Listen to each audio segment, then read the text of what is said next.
Hello दोस्तों, आप सभी को स्वागत करते हैं आपके चैनल के माध्यम से। आज हम बात करना चाहते हैं, ये बहुत महत्वपूर्ण टॉपिक है। इसके विषय में हर एक व्यक्ति जानना चाहता है कि हमारे जो मार्ग बंद पड़े हैं, क्या परमेश्वर हमारी प्रार्थना को नहीं सुनता, या फिर जो हमारे जीवन में कार्य नहीं होते, जो हमारा बिजनेस है वो बंद पड़ा हुआ है, अगर उसको हम करने की कोशिश करते हैं तो बिजनेस हमारा फिर भी किसी तरीके से चलता है, लेकिन फिर भी हमें उसमें लॉस हो जाता है, प्रॉब्लम आ जाती है, किसी न किसी प्रकार की कोई समस्या आ जाती है। तो देखिए, हमें इन बातों को समझना बहुत जरूरी है कि परमेश्वर हमारे जीवन में कैसे काम करेगा और किस तरीके से हम परमेश्वर के सामने अपनी हर एक चिंताओं को लेकर के हर एक जो कार्य हमारे बंद पड़े हैं, चाहे वो किसी प्रकार का छोटा कार्य हो, बड़ा कार्य हो, बिजनेस हो, किसी भी प्रकार का भी हो, कितना भी मध्यम हो, कितना भी बड़ा वर्ग का कार्य क्यों ना हो, तो आज आपके हर एक मार्ग खुलेंगे जब इन बातों को आप ध्यान पूर्वक समझने की कोशिश करेंगे। और इन वचनों को अगर आपने अपने मन में प्रभु यीशु मसीह के वचन को देखा और सुना और समझा, तो प्रभु आपको बहुतायत से आपको आशीष देंगे। आपके जीवन के हर एक जो मार्ग शराब के कर्जे से जो आप दबे हुए हैं, आज बंद पड़े हैं, वो आज हर एक मसीह भाई बहन के जीवन में खुलने जा रहा है इस मसीह के नाम से। धैर्य रखना, विश्वास रखना, क्योंकि परमेश्वर विश्वास को देखता है। वो इंसान का रूप, चेहरा और शक्ल नहीं देखता, उसका विश्वास देखता है। परमेश्वर उसी के जीवन में कार्य करता है। तो चलिए आइए शुरू करते हैं। इससे पहले अगर आपने अभी तक इस चैनल को सब्सक्राइब नहीं की, अगर आपको ऐसा लगता है चैनल के माध्यम से हम आपको कुछ सिखा सकते हैं और कुछ बता सकते हैं, तो जरूर चैनल को सब्सक्राइब करके रखें और बेल आइकन को प्रेस कर लें, ताकि आने वाली वीडियो आप तक आसानी से पहुंचती रहे, आप उन वीडियो को देख पाएं। देखिए, पहला हम जो वचन लेना चाहते हैं, प्रकाशित वाक्य अध्याय 3 और 8 में लिखा हुआ है।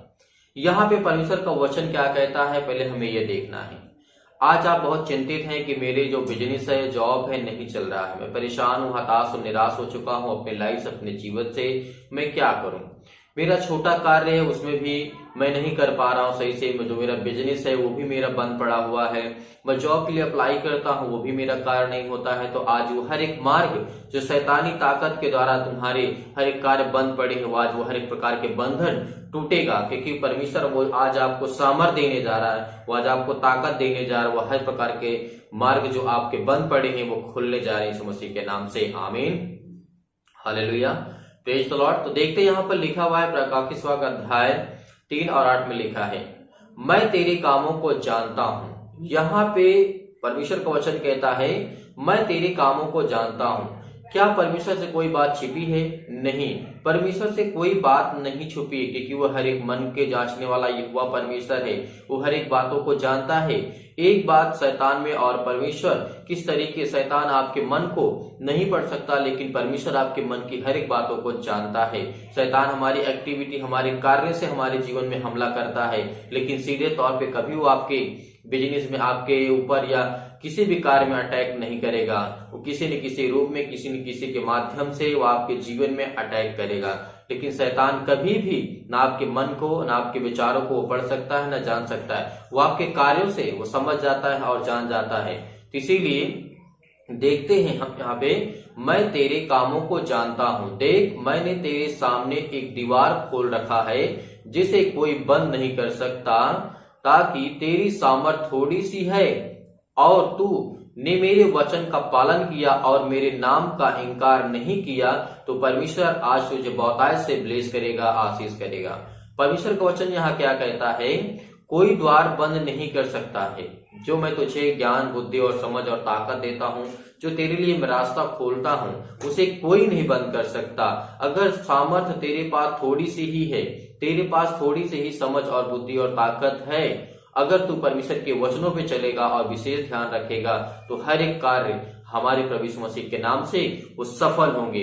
हर एक प्रकार के बिजनेस, हर प्रकार के जो हमारे छोटे कार्य हैं, वो आज बड़े होने जा रहे यीशु मसीह के नाम से। आमीन। तो परमेश्वर हमें आशीष करेगा, ब्लेस करेगा, और परमेश्वर हमें बहुतायत से हमें परमेश्वर संभालेगा। तो इसीलिए हम देखते हैं यहाँ पर लिखा हुआ है, क्रोसों की पुस्तक अध्याय 4 और 3 में लिखा है। यहाँ पर हम देखते हैं, ये भी वचन हमारे लिए बहुत महत्वपूर्ण है, और इसके साथ ही साथ हमारे लिए भी प्रार्थना करते रहो। क्या है? और इसके साथ साथ ही हमारे लिए भी प्रार्थना करते रहो कि परमेश्वर हमारे लिए वचन सुनाने का ऐसा द्वार खोल दे कि हम मसीह में उस भेदभाव का वर्णन कर सके जिसके कारण मैं कैद में हूं।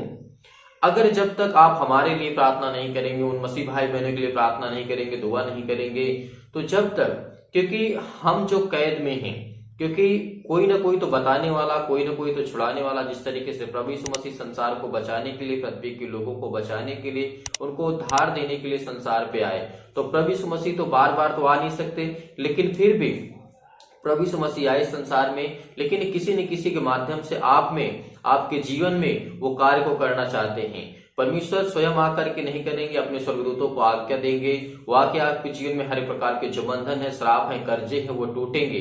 सिखाने वाला कोई न कोई होता है। इसीलिए परमेश्वर कहते हैं कि हर वो एक मसीह भाई बहन के लिए प्रार्थना करो जो आपको सिखाते हैं, जो आपको ज्ञान और बुद्धि और समझ देते हैं।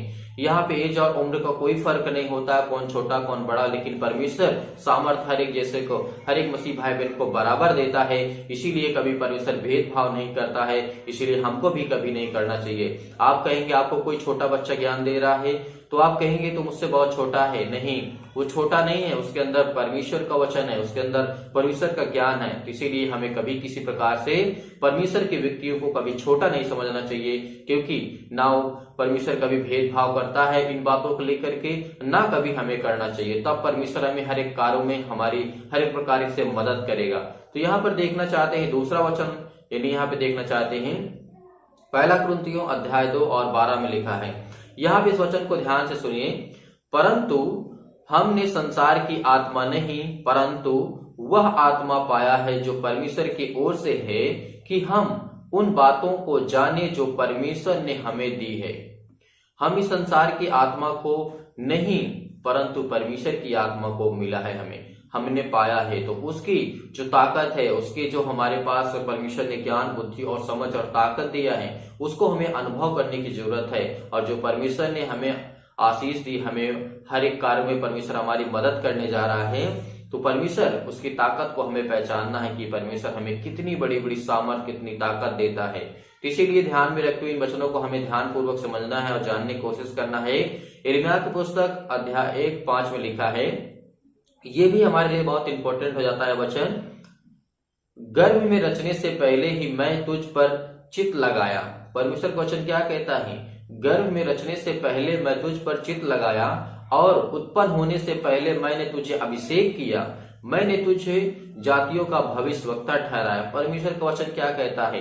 मैं माँ के गर्भ में आने से पहले परमेश्वर हम पे चित्त लगाया है और उत्पन्न होने से पहले परमेश्वर ने हमको अभिषेक किया है। इसीलिए परमेश्वर ने आज लाखों करोड़ों लोगों से हमको परमेश्वर ने चुना है। परमेश्वर ने आज हमें इतनी सामर्थ्य, इतने ज्ञान, इतनी बुद्धि और ताकत दी परमेश्वर, और परमेश्वर ने हमें हर पल हर समय हर घड़ी संभाल के रखा। इसीलिए परमेश्वर हमें हर पल हर समय हर घड़ी देख रेख करते, वो हमारी रक्षा और सुरक्षा करते हैं। आपको इन बातों को सीखना और जानना है कि परमेश्वर आपके साथ है। वो आज हर एक कार्य आपके सफल होंगे। जो बिजनेस बंद पड़े हैं, इस मसीह के नाम से परमेश्वर आपको ब्लेस करेगा, आपको आशीष करेगा। यहाँ पे हम देखना चाहते हैं यूहन्ना 10:27 में लिखा है, मेरी भेड़ें मेरा शब्द सुनती हैं।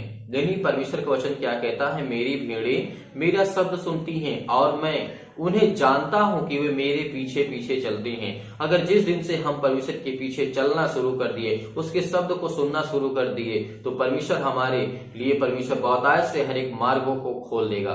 जो बंद पड़े हैं मार्ग, जो बंद पड़े हैं कार्य, जो बंद पड़े हैं बिजनेस, जो बंद पड़े हमारे हर एक कार्य, उसको परमेश्वर खोलने जा रहा है इस मसीह के नाम से। क्योंकि परमेश्वर में वो सामर्थ्य, वो ताकत है। जिस दिन उसके हमने शब्दों को सुना, उसके बातों को सोचा और समझा, और जिस दिन से उसके पीछे हमने चलना शुरू कर दिया, उस दिन से हमारे हर एक कार्य अपने आप चालू हो जाएंगे। और मैं उन्हें अनंत जीवन देता हूं। परमेश्वर का वचन क्या कहता है? और मैं उन्हें अनंत जीवन देता हूं और वे कभी नाश ना होंगे और कोई उन्हें मेरे हाथ से छीन ना लेगा। परमेश्वर का ये वचन कहता है, अगर जिस दिन हम परमेश्वर के वचनों पे बने रहेंगे और उसके पीछे पीछे चलेंगे, तो हमें कोई नहीं छीन सकता प्रभु यीशु मसीह से। परमेश्वर से कोई नहीं छीन सकता। ऐसी कोई ताकत नहीं, ऐसी कोई शक्ति नहीं है कि जो हमें छीन ले प्रभु यीशु मसीह से। ये परमेश्वर हमसे कहता है। इसीलिए हमें धैर्य रखना होगा, विश्वास रखना होगा, उसके वचन पे चलना होगा, क्योंकि जिस दिन हमने विश्वास किया, उस दिन हमें परमेश्वर बहुतायत से हमें आशीष देगा। यहाँ पे देखना चाहते हैं, लिखा है 29 में, मेरा पिता जिसने उन्हें मुझको दिया यानी परमेश्वर जो हमारा है, प्रभु यीशु मसीह को, अपने लोगों को परमेश्वर ने दिया, प्रभु यीशु मसीह को सबके सबसे बड़ा है और कोई उन्हें पिता के हाथ से छीन नहीं सकता। ये बातें हमें जानना होगा, क्योंकि प्रभु यीशु मसीह कहते हैं मैं और पिता एक हैं, पिता और पुत्र एक हैं। ये बात को हमें जानना होगा, क्योंकि परमेश्वर एक है। तो यहां पर देखना चाहते हैं भजन संहिता अध्याय 23 में लिखा है, यहोवा मेरा चरवाहा है, मुझे किसी चीज की कुछ घटी और कमी ना होगी। तो ये परमेश्वर हमें इतनी सामर्थ देता है, इतनी ताकत देता है, तो इसीलिए हमें चिंतित नहीं होना है, हमें परेशान नहीं होना, हमें हताश नहीं होना है। क्योंकि अपनी लाइफ में हम चिंतित होकर के, परेशान होकर के कि मेरे बिजनेस नहीं चलता, मेरे बहुत सारे मार्ग बंद पड़े हुए हैं, मैं जिस मार्ग में जाता हूँ उस मार्ग में मुझे हानि होती है, मुझे प्रॉब्लम होती है, कोई ना कोई समस्या मेरी लाइफ में, मेरे जीवन में आ जाती है। तो आज आपको चिंता करने की आवश्यकता नहीं है। इन बातों पर ध्यान पूर्वक आप समझते हैं, यीशु मसीह के पीछे चलना, सब कुछ छोड़ दीजिए, सब कुछ त्याग दीजिए, यीशु मसीह के साथ केवल चलना आप शुरू कर दीजिए। आपके हर एक कार्य वो चलने वाले हैं, हर एक कार्य वो खुलने वाले हैं, हर प्रकार के बंधन टूटने वाले इस मसीह के नाम से। आप जिस दिन इन बातों को सोचेंगे, समझेंगे, धैर्य रखेंगे, तो उस दिन परमेश्वर आपके जीवन में बहुतायत से आपको उठ खड़ा करेगा, आपको इतनी ताकत देगा, आपको इतनी ताकत देगा कि आप उसको अच्छी तरीके से परमेश्वर के साथ रह सकेंगे और परमेश्वर आपको ब्लेस करेगा और परमेश्वर आपको सामर्थ्य देता है। तो इसीलिए परमेश्वर हमें हर पल, हर समय, हर घड़ी संभालता है और हमारे पास बहुत सारे वचन हैं, लेकिन हमें और क्या ध्यान में रखना होगा।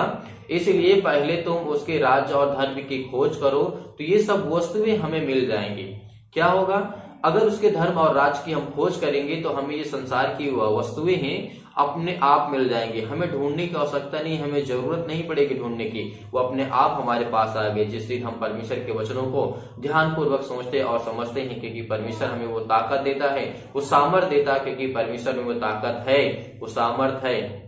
इसीलिए एक वचन और पढ़ना चाहता हूं, यहाँ पर लिखा है, पहला शमूएल अध्याय 2:8 में लिखा है, वह कंगाल को धूलि में से उठाता है। अगर आप इस समय निर्बल हैं, आपके पास कुछ नहीं है, तो परमेश्वर आज आपको उठाएगा और दरिद्र को घुरे में से निकाल खड़ा करता है, ताकि उनको अधिपतियों के संग बैठाए और महायुक्त सिंहासन के अधिकारी बनाए। क्योंकि पृथ्वी के खंबे यहोवा के हैं और उसने उन पर जगत को धरा है। ये बात को हमेशा विश्वास रखना, बिलीव करना।